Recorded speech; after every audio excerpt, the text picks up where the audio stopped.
எல்லா சாப்பாடுமே இன்றைக்கி கம்மியாக தான் பண்ணியிருக்கேன். என்ன சாப்பாடுன்னு பார்த்தீங்கன்னா, இன்றைக்கி நம்ம வீட்டில் மதியான சாப்பாடு வந்து லெமன் சாதமும் உருளைக்கிழங்கு வறுவல் தான்.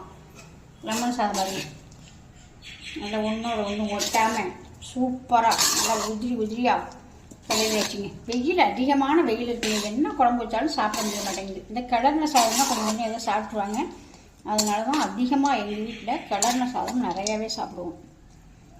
கிளர்ன சாதம் லெமன் சாதம் செஞ்சாச்சு. லெமன் சாதத்துக்கு தொட்டுக்க உருளைக்கிழங்கு வறுவல்.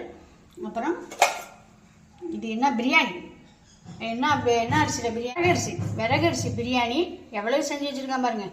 அந்த பிரியாணிக்கு 2 முட்டை தொட்டுக்க.